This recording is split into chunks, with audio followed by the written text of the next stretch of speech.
Selamat pagi, siang, sore, dan malam buat Pak Agus. Jadi hari ini kami akan mempresentasikan RPL kami. Perkenalkan nama saya Muhammad Rezaki Kripsan Mufli dengan NIM 18223 128. Dan aku Harfan Ikhtir Ahmad Rizky, NIM-nya 182 23 123. Saya Nisang Mubarak dengan NIM 18223 139. Saya Muhammad Nofal Marinaldi dengan NIM 145 23 146. Saya Meski Ramadan dengan NIM 133 23 Kami akan menentukan pusat masa benda dari benda balok yang berbentuk huruf T. Sekian. Dengan metode statis dan dinamis. Berikut adalah alat dan bahan yang digunakan dalam percobaan.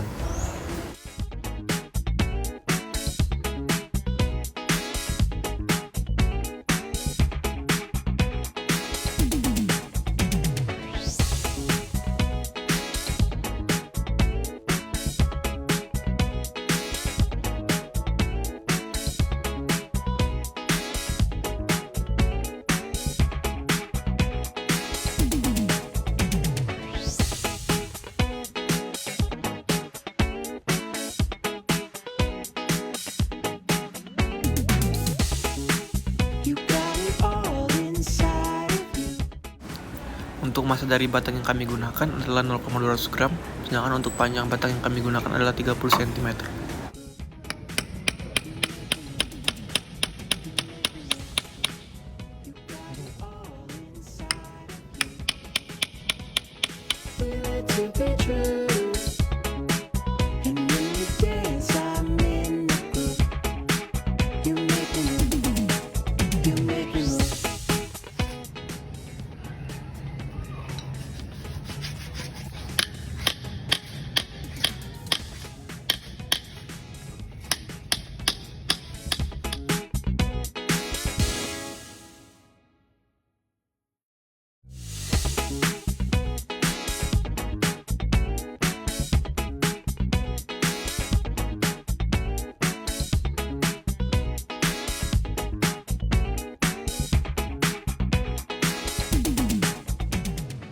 Coba aja motor lagi.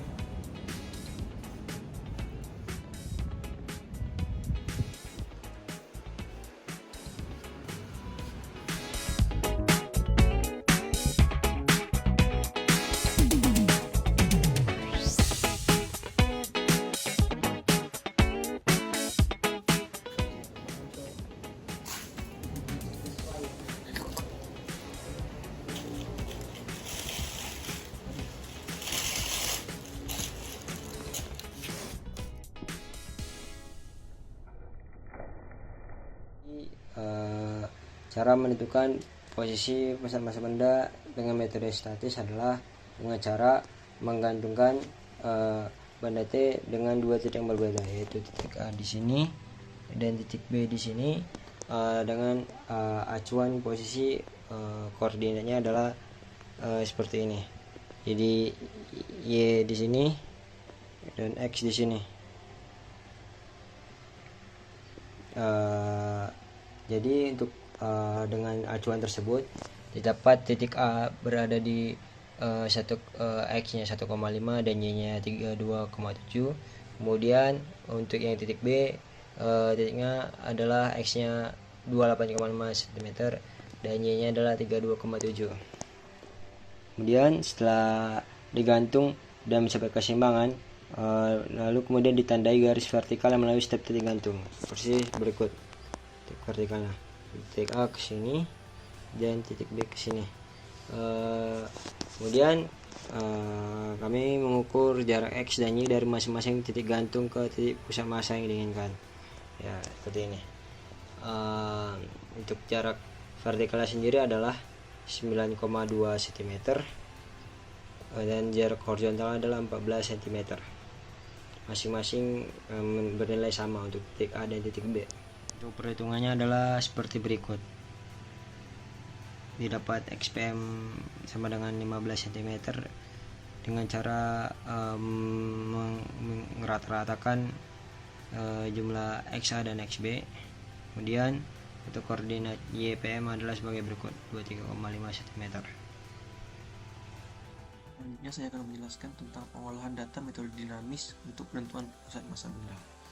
Asumsi yang kita gunakan pertama adalah batang vertikal memiliki panjang L1 dan massa M1, batang horizontal memiliki panjang L2 dan massa M2, sedangkan untuk sumber rotasi berada di ujung bawah batang vertikal, seperti pada acuan yang telah kelompok kami tentukan.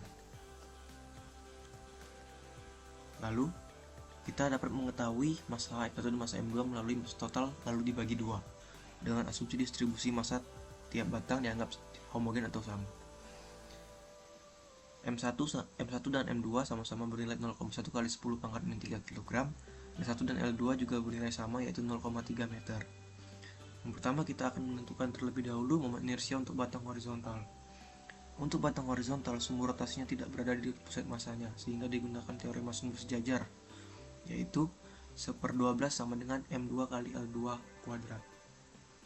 Dengan teorema sumbu sejajar, kita juga mengetahui bahwa I horizontal adalah I pusat I horizontal ditambah massa dari benda 2 atau massa dari batang 2 dikali jarak dari sumber rotasi ke pusat massa batang horizontal, yaitu L1. Sehingga I horizontal yang kita dapatkan adalah 1/12 M2 kali L2 kuadrat ditambah M2 kali L1 kuadrat. Lalu untuk momen inersia batang vertikal, karena batang vertikal dirotasikan di salah satu ujungnya, yaitu ujung bawahnya, maka inersia batang vertikal adalah 1/3 M1 kali L1 kuadrat. Dengan demikian kita dapat memperoleh momen inersia total dari sistem, yaitu adalah I vertikal ditambah I horizontal. Kita mendapatkan persamaan dari I total atau I sistem berupa 1/3 M1 L1 kuadrat ditambah 1/12 M2 L2 kuadrat ditambah M2 kali L1 kuadrat. Selanjutnya kita dapat menginput semua nilai yang kita punya, mulai dari massa dan panjang batang, sehingga diperoleh inersia total adalah 1,275 dikali 10 pangkat min 5 kg kali meter kuadrat. Selanjutnya kita juga dapat menentukan jarak sumber rotasi ke pusat massa melalui hubungan periode osilasi yang sudah kami lakukan dengan I sistem dalam menentukan D. Setelah kita mendapatkan nilai dari inersia total, kita juga bisa mendapatkan nilai T melalui percobaan yang dilakukan. Kita juga dapat masukkan nilai P dan nilai percepatan gravitasi kepada rumus atau persamaan, lalu kita dapat memperoleh nilai D atau jarak sumber rotasi ke pusat massa. Jarak dari sumber rotasi ke pusat massa bernilai 0,256 meter, atau jika diubah cm maka akan bernilai 25,6 cm. Berdasarkan acuan yang telah kelompok kami buat, maka perkiraan 26,5 cm adalah perkiraan posisi pusat massa berdasarkan sumbu Y jika 0,0 berada di pojok kiri seperti ini. Sedangkan untuk XPM atau posisi X dalam pusat massa itu sama saja seperti pada metode statis, yaitu sekitar 15 cm, berada di tengah-tengah dari panjang batang homogen yang 30 cm. Sekian presentasi dari kelompok kami. Terima kasih.